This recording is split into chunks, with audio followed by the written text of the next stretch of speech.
출애굽기 2장의 말씀 보게 되면은 우리가 잘 아는 이제 모세의 출생 배경이 나옵니다. 1절에 있는 말씀 보게 되면은 레위 가족 중 한 사람이 가서 레위 여자에게 장가들어. 당연한 이야기죠.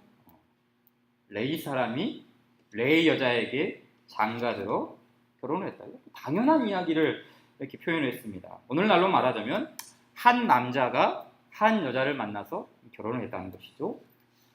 그리스도인으로 표현하면 한 신자가 한 믿는 자가 한 믿는 여자를 만나서 신앙 안에서 결혼을 했다. 그런 표현이 아닙니까? 당연한 이야기를 굳이 2장 1절에서 시작할 필요가 있었을까요? 당연한 이야기가 아닌가. 한 여자가 한 남자가 한 여자를 만나서 결혼을 했다. 자, 이 말은 출애굽기를 우리가 보통 누가 기록했다고 말합니까? 모세죠, 모세. 그래서 모세오경이라고 하지 않습니까? 근데 이 모세가 어떤 자서전 형식을 쓰면서 봐라, 나는 이래봬도 믿음의 가문에서 이렇게 태어난 믿음의 사람이다. 우리 집이 이래봬도 대제사장 아론의 후손이야. 지금 그런 말을 하는 게 아니죠. 자, 지금 이 출애굽기의 말씀을 처음 받고 있는 백성들은 모세와 동시대의 사람들이 아닙니다. 이 말씀을 접하고 있는 사람들은 누구입니까? 모세 이후의 후손들이죠. 가나안 땅을 점령한 사람들이고 가나안 땅에 들어가게 될 그 후손들에게 지금 주신 말씀이 모세오경, 출애굽기에 있는 말씀이죠. 그러니까 그러면 가나안 땅에 들어갈 그 이스라엘 백성들을 생각해 보십시오. 그들에게 있어서 여호와 하나님 신앙을 방해하는 가장 큰 주적은 뭡니까? 이방 우상이죠. 그렇죠? 그 땅에 살고 있는 이방 우상들이에요. 그런데 그럼 가만히 생각해 보세요. 그 이방의 우상들이 어떻게 그들의 삶 속으로 유입이 됩니까? 어떻게 유입이 되죠? 결혼입니다. 결혼이죠. 이스라엘, 히브리 사람이 이방 여인과 결혼을 함으로써 그냥 결혼만 하는 게 아니라 그 여인이 가지고 있는, 그 여인의 땅에 살고 있는 우상, 이방 종교가 쫙 유입이 되는 것이죠. 그래서 모세오경뿐만 아니라 성경, 구약 성경 전체를 보면은 다 하나님께서는 그 이방인들과의 결혼을 금지한 이유가 바로 이런 이유였죠. 특별히 이 이방 여인들과의 결혼을 통해서 수많은 우상들이 홍수처럼 밀려왔던 경우가 언제입니까? 솔로몬 왕 때죠. 솔로몬 왕이죠. 이 솔로몬 왕은 참 어마어마한 이스라엘을 대국으로 만들었던 그런 왕입니다. 이 솔로몬 왕은 이방 나라의 그 왕들과 정략 결혼했죠. 그래서 그 나라의 왕의 딸들과 결혼함으로써 우리와 당신은 이제 우호적인 국가, 우방 국가입니다. 그런데 그 수많은 나라들과 외교를 맺으면서 국방력은 튼튼해졌을지 모르지만 그 나라의 왕, 이 공주가 가지고 있는 우상들이 유입이 됨으로써 온 이스라엘의 우상이 유입이 되기 시작하죠. 결국 그렇게 자랑했던 국방력도 쪼그라들고 나라가 두 동강이가 나는 그런 상태까지 오지 않습니까? 신자에게 있어서 결혼이라는 게 참 그냥 좋은 배우자를 만나서 잘 먹고 잘 사는 게 아닙니다. 성도의 결혼은 교회를 시작하는 거예요. 더 직설적으로 말하면 교회를 개척하는 것과 마찬가지입니다. 믿는 남자가 믿는 여자를 만나서 함께 가정을 이루고 또 자녀를 낳아서 행동하는 것. 교회를 시작하는 교회. 그 가정이 교회의 모습이죠. 우리가 잘 아는 에베소서 5장 25절 말씀 보게 되면은 남편들아 아내 사랑하기를 그리스도께서 교회를 사랑하시고 그 교회를 자신을 주신 같이 알아. 우리 잘 아는 말씀이죠. 이 말씀을 그냥 남자들은 아내를 잘 사랑해야 된다. 이런 도덕적이고 윤리적인 그런 말씀만 여기에 있는 게 아닙니다. 이 말씀 속에는 어떤 게 있습니까? 교회를 아내와 남편의 관계로 이렇게 묘사를 했어요. 그러니까 교회라는 것이고 가정이라는 것이고 가정이 곧 교회라는 거예요. 오늘 이 2장 1절 레위 가족 중 한 사람이 가서 레위 여자에게 장가들었다. 이 당연한 이야기를 왜 얘기합니까? 그렇죠. 이 말씀을 받아야 할 이스라엘 후손들 어떻게 가정을 이루어야 돼요? 어떤 우리의 후손들이 누구와 결혼을 해야 될 것인가? 지금 그것을 모세의 출생이 일종의 보여주고 있는 것이죠. 그렇기 때문에 우리가 신앙 안에서 가정을 이루고 또 우리의 후손들이 신앙 안에서 결혼을 하는 것 정말 중요합니다. 그것은 교회, 하나님의 교회를 세워가는 일이기 때문입니다. 그래서 우리 예사랑교회만 주님의 교회가 아닙니다. 여러분의 가정도 주님의 교회입니다. 여러분의 가정이 평안하여 든든히 서가는 교회가 되기를 바랍니다. 여러분의 후손들도 그런 교회를 이루기를 축복합니다. 레위 사람이 레위 여자를 만나 결혼한 것처럼 믿음의 가정을 이루는 그런 은혜가 우리 가운데 있어야죠. 자, 이 하나님의 은혜 속에 가정을 이룬 두 사람, 아들을 낳습니다. 얼마나 기쁩니까? 아들을 낳았습니다. 축하할 일이죠. 그런데 분위기가 쎄합니다. 이상해요. 뭔가 이상해요. 꼭 해서는 안 될 일을 한 것만 같아요. 모두가 혀를 찹니다. 왜 그렇죠? 그렇죠. 이집트 황제의 어명이 있었기 때문이죠. 바로 1장 21절의 말씀이었죠. 그러므로 바로가 그의 모든 백성에게 명령하여 이르되 아들이 태어나거든 너희는 그를 나일강에 던지고 딸이거든 살려주라. 전혀 기뻐할 일이 아니라는 거예요. 전혀 즐거워할 상황이 아닙니다.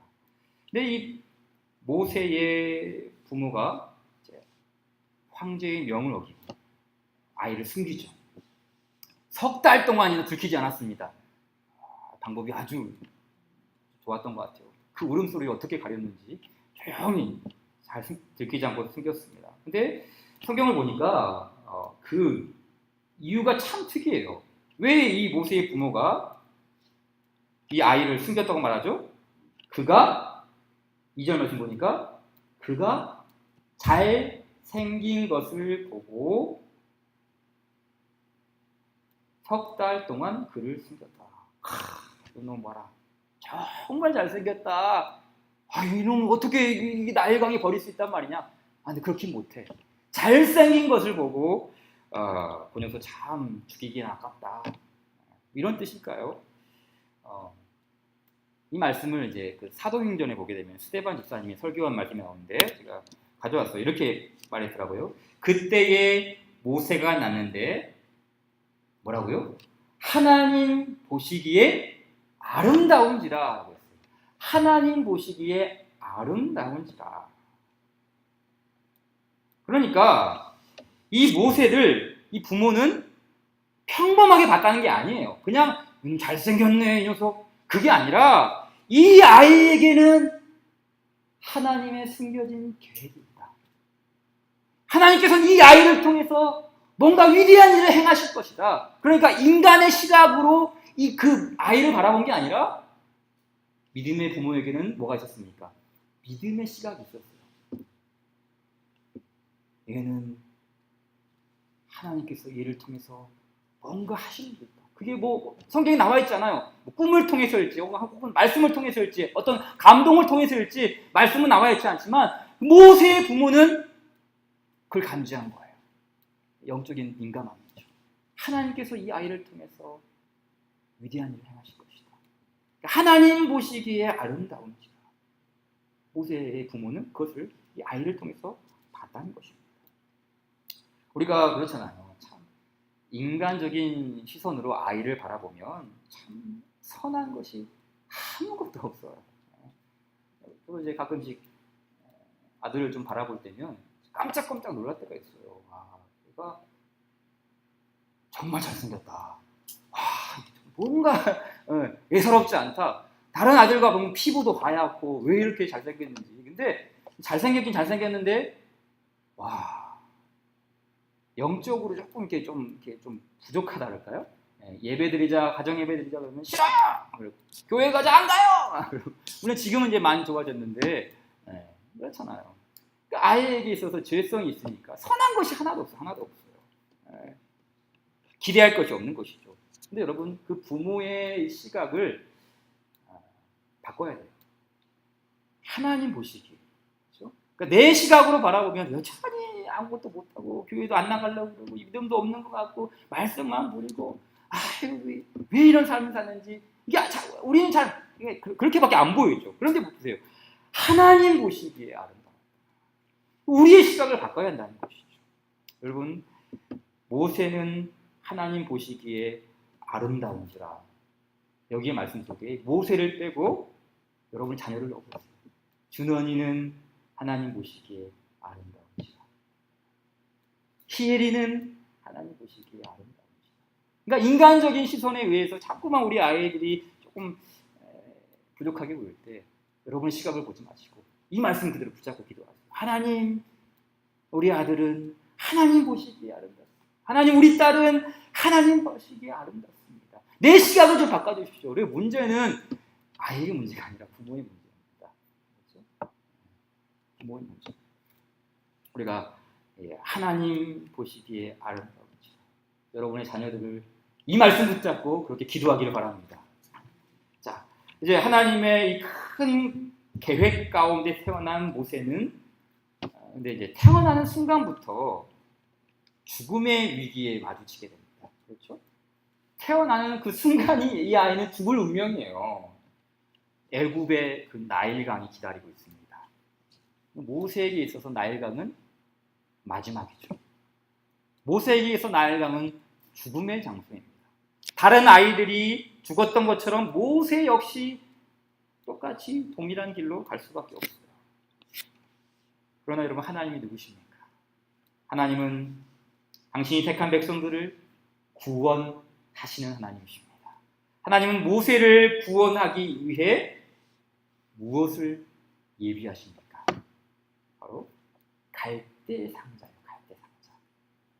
자, 이 갈대 상자, 그림은 보통 이렇게 옛날 갈대 상자가 이렇게 생겼다고 말하는데요. 이 갈대 상자의 그 원문을 보게 되면은 이 테바라는 말인데요. 이 말이 동일한 말로 어디에 쓰이냐면은 방주라는 말로 써요. 방주. 그러니까 여러분, 이 방주하면 뭐가 생각나죠? 노아의 방주, 노아의 방주. 그러니까 이게 뭔가 상관이 있다는 거예요. 노아의 방주와 모세의 이 갈대 상자가 어떤 일종의 같은 성격을 가지고 있다고 이게 지금 성경이 풀어내고 있는 것이죠. 방주, 갈대 상자. 우리 말은 다르지만 히브리 말은 같은 말이에요.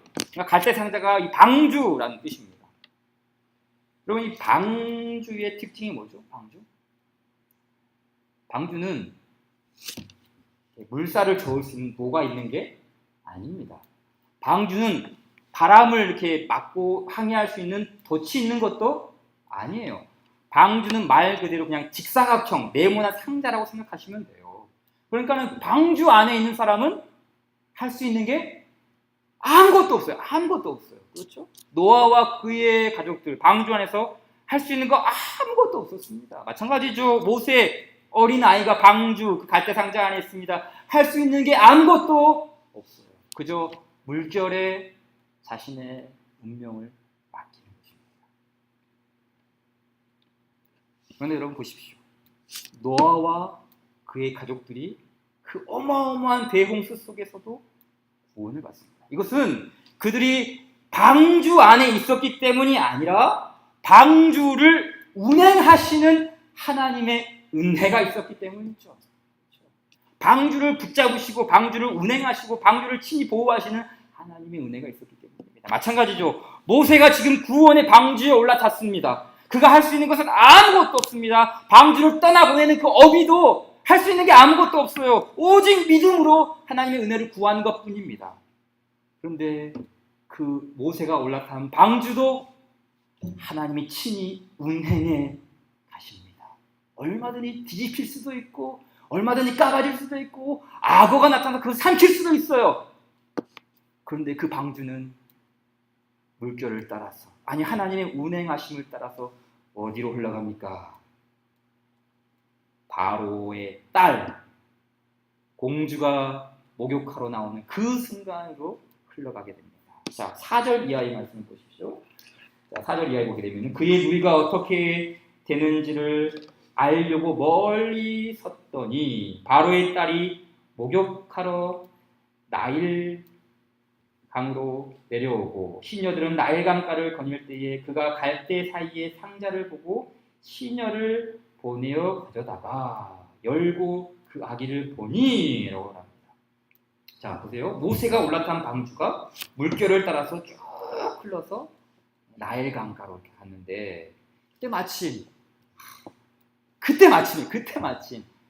그때 마침 바로의 딸이 샤워하러 강으로 갔습니다. 거기에는 수많은 물풀과 수초들, 바위, 커다란 뭐 갈대 같은 그런 수중 식물들이 있을 거예요. 그래서 5절 말씀을 자세히 보세요. 5절 말씀 보니까 목욕을 하다가 갈대 상자를 봤다는 게 아니라 갈대 사이에 상자를, 그러니까 이 상자가 어디에 걸린 거예요? 갈대 사이에 걸리는 겁니다. 보십시오, 여러분. 그게 잘 보일까요? 안 보일까요? 잘 보일 리가 없죠. 갈대로 만든 상자이고 또 갈대 사이에 끼었으니까 그냥 이거는 뭐 그냥 아무것도 안 보일 가능성이 더 많아요. 그런데 그때 마침 목욕도 하러 왔고 그때 마침 그걸 바라보니 갈대 상자가 있는 거예요. 우연인 듯 우연이 아닌 하나님의 섭리죠. 모세가 올라탄 방주를 하나님이 친히 운행하셨습니다. 자, 6절 말씀도 보십시오. 우리 한번 6절 말씀 같이 한번 읽어볼까요? 시작. 열고 그 아기를 보니 아기가 우는지라 그가 그를 불쌍히 여겨 이르되 이는 히브리 사람의 아기로다 라고 말합니다. 자, 여러분 지금 애국 사람들이 히브리 사람을 불쌍히 여길 순간인가요? 지금 이때가 어떤 순간입니까? 어떤 때입니까? 히브리인 말살 정책을 펼치고 있는 그런 상황이 아닙니까? 바로의 딸입니다. 그런데 이 원수의 나라인 이런 원수지간에 있는 그런 관계 속에서 애굽 사람이 히브리 사람을 불쌍히 여겼다. 원래 성경이 이렇게 쓰이면 안 되죠. 그가 그를 불쌍히 여겨가 아니라 그가 그 아이를 가증히 여겨 이르되 이 아이를 갖다 버려라. 이거 히브리 사람이 아니냐. 이거 갖다 버려라. 이렇게 써야 하는 게 맞습니다. 그런데 하나님의 택한 백성들을 구원해 나가시는 이 하나님의 놀라운 은혜가 바로 왕의 딸을 이용하여서 모세를 건져냅니다.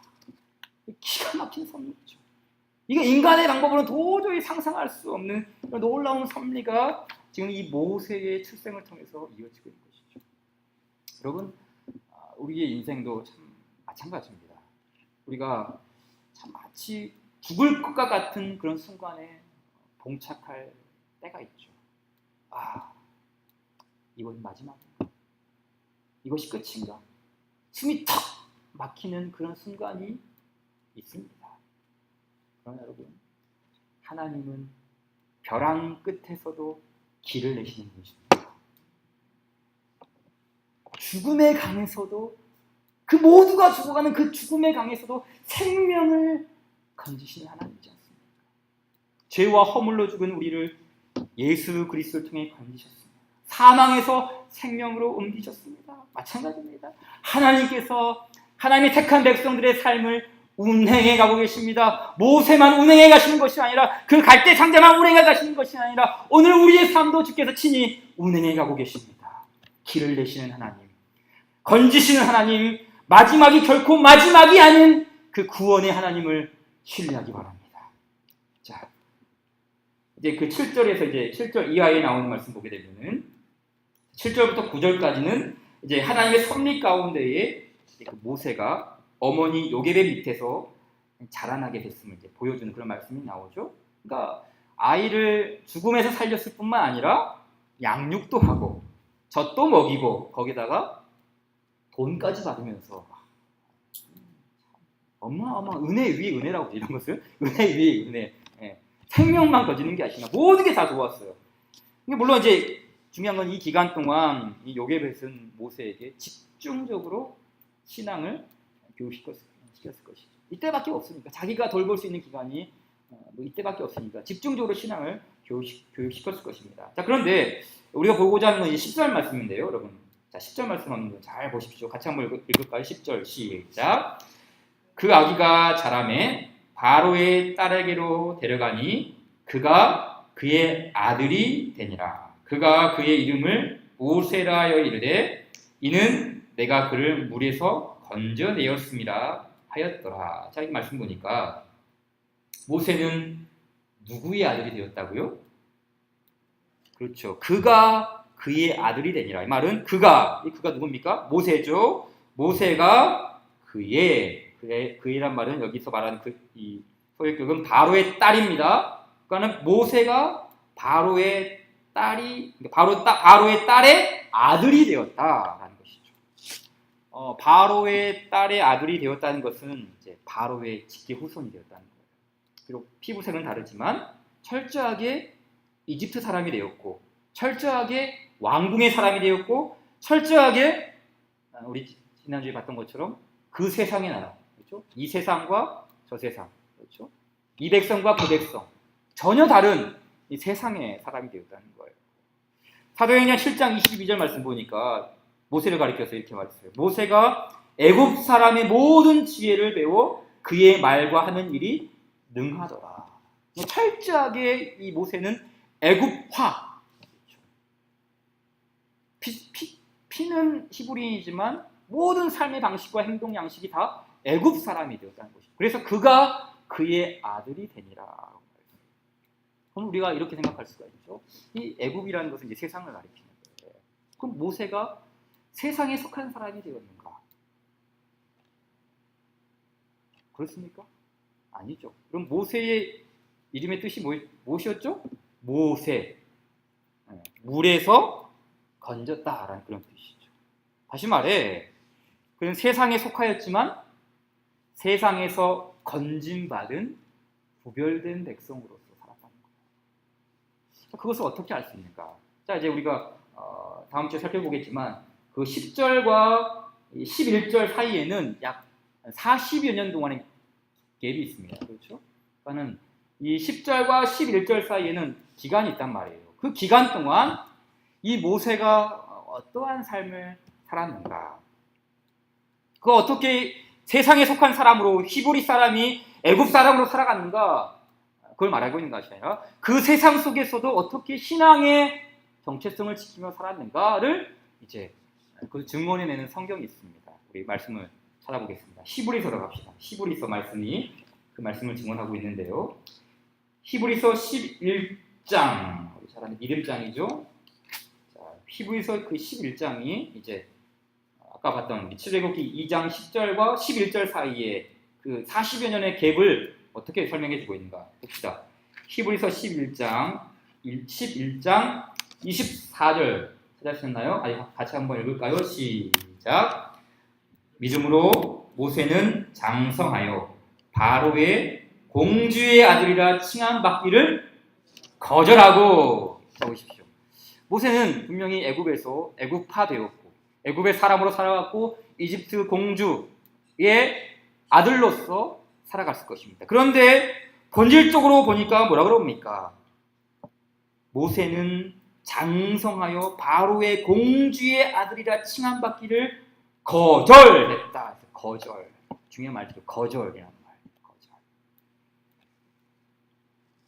거절. 유대인 그 역사가인 요세푸스의 기록에 의하면 그 당시 바로 왕은 그 왕 일을 이을 후계자가 없었대요.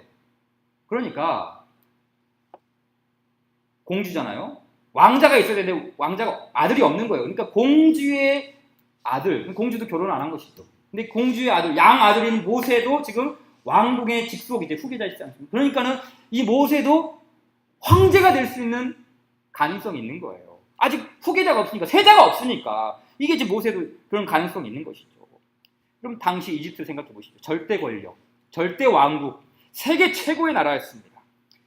히브리인 중에서 애굽의 총리에 오른 사람은 있었지만 황제에 등극한 사람은 없었어요.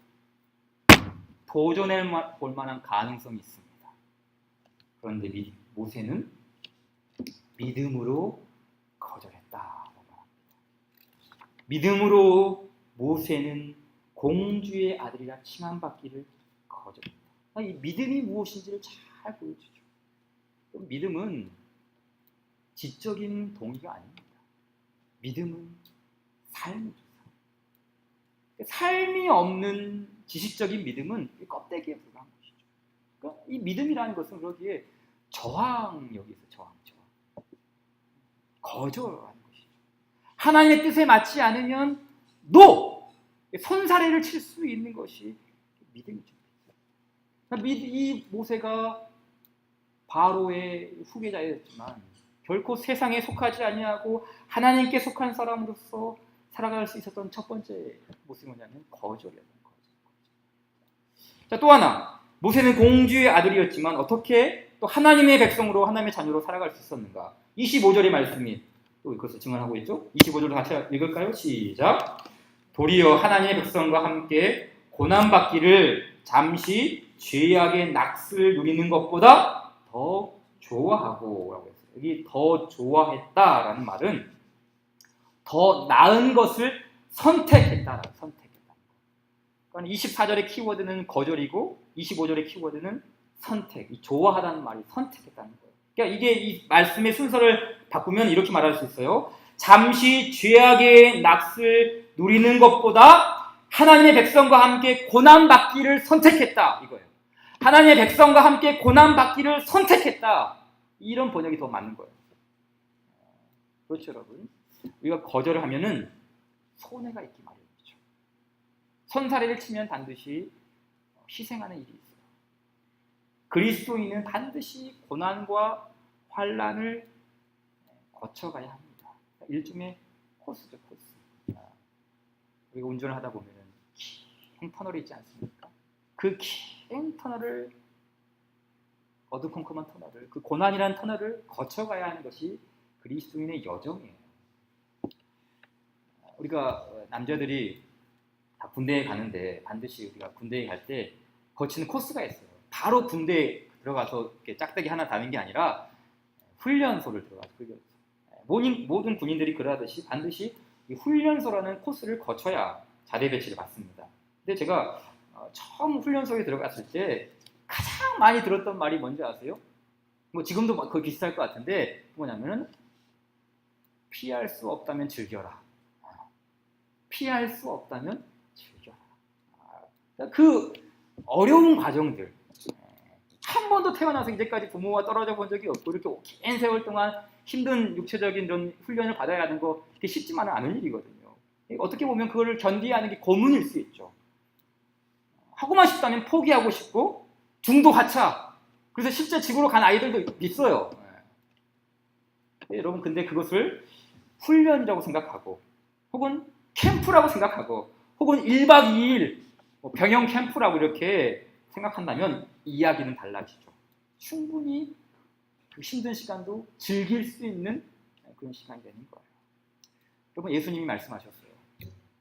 누구든지 나를 따라오려거든 자기를 부인하고 자기 십자가를 지고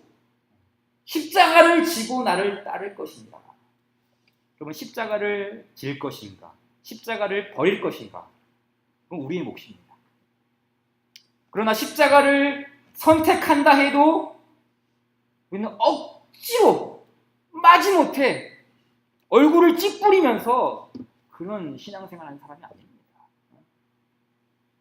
이런 사람, 억지로 인석 팍 쓰면서 십자가 짊어진 사람은 본인에게도 유익이 되지 않을 뿐더러 하나님께도 아무런 감흥이 없어요.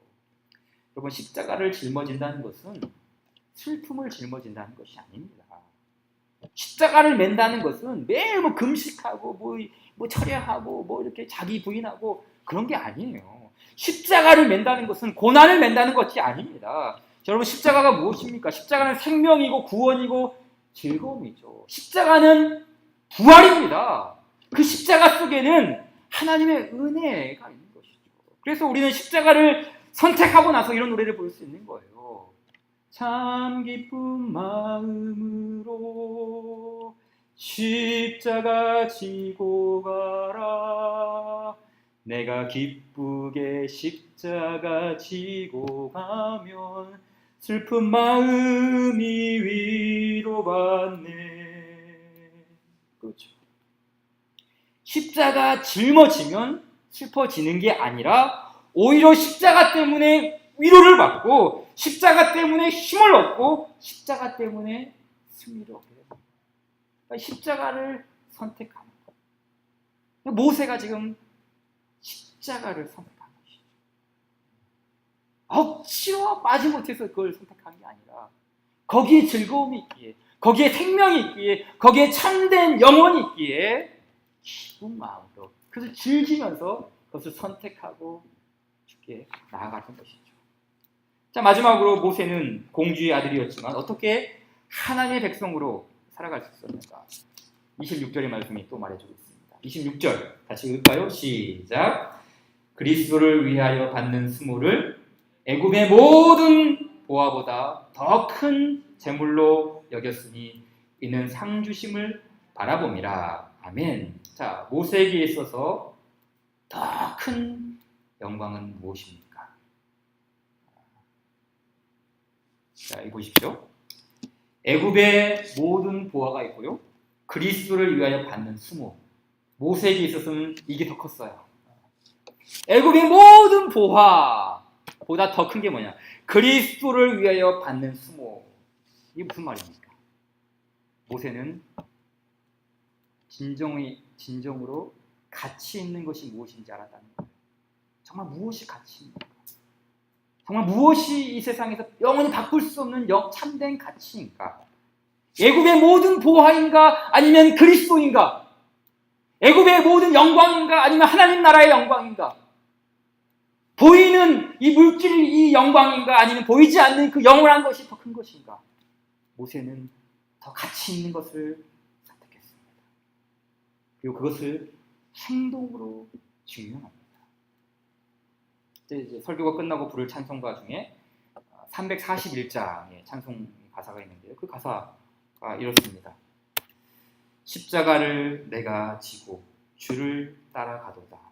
이제부터 예수로만 나의 보배 삼겠네. 세상에서 부귀 영화 모두 잃어버려도 주의 평안 내가 받고 영생 복을 얻겠네. 그래도 가끔 이 찬양 부르죠. 근데 여러분 보십시오. 우리가 노래하듯이 살고 있나요? 우리가 찬송하듯이 그런 삶을 살아내고 있습니까? 겉으로는 세상의 보화보다 예수님이 더 귀합니다. 예수님이 더 큽니다. 라고 말하지만 아니요, 우리의 관심은 정반대가 아닙니까? 이게 이 화살표가 이게 이렇게 반대로 가야 되는 게 아니에요? 세상의 모든 보화가 더 크게 우리는 그렇게 생각하고 있지 않습니까? 우리의 관심은 세상의 성공, 건강, 직장, 자녀들 잘 되는 것, 찬송과 고백을 통해서는 이렇게 말을 하지만 정작 우리의 삶은 정반대의 삶은 정말 가치 있는 것이 무엇인지를 안다면, 그래서 고백했다면 그것을 행동으로 증명해야 된다. 모세 보십시오. 그리스도를 위하여 받는 수모를 애굽의 모든 보화보다 더 큰 재물로 여겼으니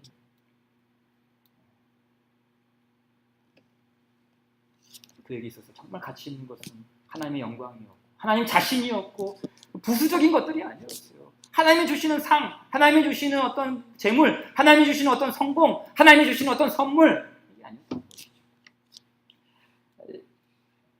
준원이가 할머니 이제 그 농사 짓는 쪽에 땅이 물에 잠겼잖아요. 비가 와가지고. 그걸 보더니 이제 표정이 굉장히 좋지 않은 거예요. 집에 와서도 할머니 밭이 물에 잠겼대. 걱정이 많아. 너무 걱정이 많아. 그래서 엄마가 준원이한테 이렇게 말한 거예요. 준원아, 할머니가 농사 지은 땅이 물에 잠겨서 속상하지? 할머니 마음 참 속상하겠다. 그렇겠지? 그러자 반응이 시큰둥한 거예요. 왜 그런지 아십니까? 준원이는 할머니 밭에는 할머니가 약속해 주신 옥수수가 있기 때문이에요. 옥수수가. 그러니까 이 밭이 물에 잠겨서 할머니 마음이 속상한 것, 여기에는 관심이 없고 자기가 먹어야 할 옥수수는 잠겨가지고 다 쓸어버려가지고 이것 때문에 너무 속상한 거예요. 할머니 밭이 물에 잠겼대. 여러분 이게 어린아이의 특징이죠. 어린아이의 특징. 근데 여러분, 가만히 생각해 보면 우리가 이런 어린 아이와 참 같다는 생각을 합니다. 하나님보다 하나님이 주시는 부수적인 것들이 더 큰 가치를 둬요. 하나님이 이거 주셔야 되는데 다 쓸어가 버렸어. 여기에 속상한 거예요. 여기에 속상한 거예요. 밭을 잃어버린 할머니 마음이 아니라 그 밭에서 자기가 얻을 옥수수에만 관심이 있는 것이죠. 여러분, 이게 우리의 모습이 아닙니까? 내게 있어서 정말 가치 있는 것이 무엇입니까? 하나님 자신입니까? 하나님이 주시는 옥수수입니까? 우리는 옥수수가 더 크다고 여기고 있지 않습니까? 애굽의 모든 보화보다 더 큰 재물로 여기고 있는 것. 무엇입니까? 더 가치 있는 것이 무엇입니까? 우리는 사도 바울의 고백을 기억해요. 내가 그리스도를 위하여 모든 것을 배설물로 여기고 모든 것을 얻고 다른 모든 것들을 배설물로, 더 가치 있는 것이 무엇인지를 그것을 알고 선택하고 그것을 삶으로 살아내는 것. 그런 하나님 백성으로서의 정체성, 그 삶의 모습이죠. 모세는 바로 공주의 아들이었지만 세상에 속한 사람으로 살아가지 않냐고 세상에서의 거절했습니다. 그리고 선택했습니다. 그리고 더 큰 가치가 무엇인지, 더 위대한 가치가 무엇인지, 더 영원한 가치가 무엇인지를 붙잡고 오직 그 예수 그리스도를 참된 보화로 여기며 믿음의 삶을 살아냈습니다. 오늘 우리에게도 그런 은혜가 있길 바랍니다. 우리가 아까 불렀던 찬송 341장, 이 찬송, 십자가를 내가 지고 주를 따라가도다. 이제부터 예수로만 나의 보배 삼게. 주님을 여러분의 보배로 삼으시기 바랍니다. 그 보배, 그 어떤 것과도 비교할 수 없는 보배, 그 어떤 것과도 가치를 매길 수 없는 보배, 내게 있어서 이것과 이것 중에 등시 기호를 매라 그러면 여러분 무엇에 기호를 매겠습니까? 예수로만 나의 보배 삼게. 이 삶의 고백, 이 노래의 고백이 이제 우리 삶의 고백이 되기를 원합니다. 우리 함께 이 찬양 고백합시다. 341장 십자가를 내가 지고 주를 따라가도다. 함께 같이 찬송 드리겠습니다.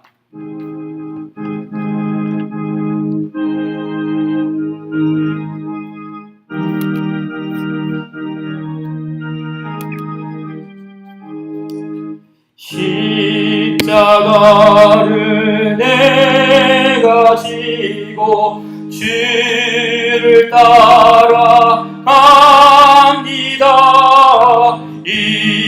이제부터 예수로만 나의 보배 삼겠네. 세상에서 부귀 영화 모두 잃어버려도 주의 평안 내가 받고 영생 복을 받. 다시 한번 고백합시다. 십자가를 내가 지고 주를 따라갑니다. 이제부터 예수 나의 보배 삼겠네. 세상에서 부귀 영화 모두 잃어버려도 주의 평안 내가 받고 영생 복을 얻겠네. 내가 핍박당할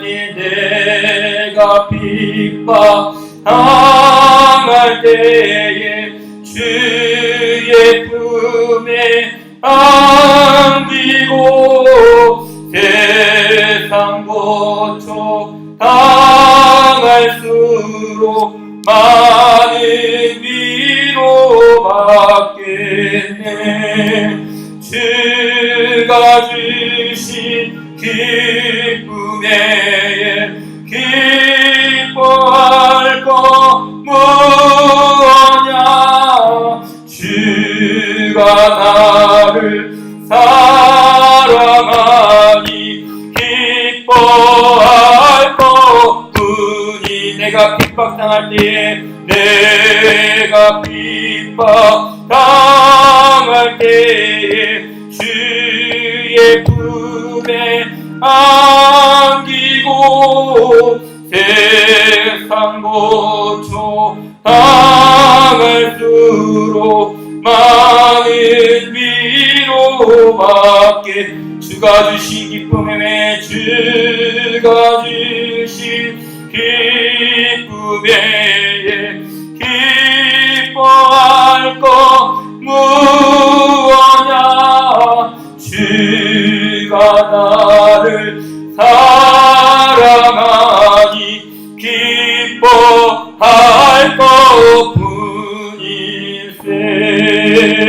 아멘.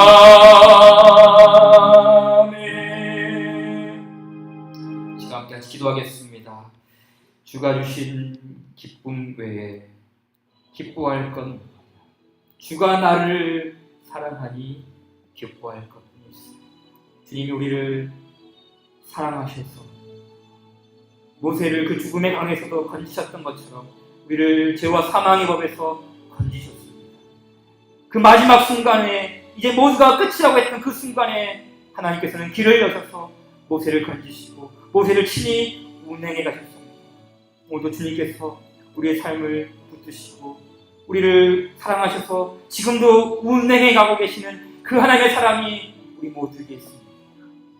하나님께서 사랑하셨던 그 모세, 애굽의 황제의 손자, 공주의 아들이었지만 그것을 거절하고 세상의 모든 것들을 거절하고 손살을 치고 당당히 하나님의 백성으로서의 선택할 것들을 선택하고 더 가치 있는 것들을 가치 있게 여기며 믿음으로 삶을 살아냈던 하나님의 백성으로서 삶이 있었습니다. 오늘도 우리가 주님의 운행하신 가운데 있는 사람입니다. 오늘 우리에게 동일한 그 주님의 거절이 있기로 합니다. 주님이 기뻐하시는 선택이 있기로 합니다. 주님이 기뻐하시고 즐거워하시는 그 믿음의 결단이 우리 가운데 있기를 원하옵나이다. 주여 우리를 붙잡아 주시사 오늘 또 우리가 믿음 가운데 살아가게 하여 주시옵소서. 하나님, 주님을 나의 참된 보배로 부하로 삼고서 하나님 그 어떤 것도 주님과 바꿀 수 없음을 고백하며 주님만을 영원히 즐거워하며 주님 한 분만으로 해서 만족하며 감사할 수 있는 우리의 삶이 되게 하여 주시옵소서. 우리 같이 기도하며 은혜 구하며 자유롭게 돌아가도록 하겠습니다. 기도하겠습니다. 살아계신 하나님 아버지 고맙습니다. 감사합니다. 오늘도 주님의 사랑하는 백성들을 하나님께서 상대하여 주시고 아버지 하나님, 오늘도 주님의 백성들을 함께 주님 함께 보여서 아버지 말씀 가운데 우리 신앙이 더 굳건해지기를 원하옵나이다.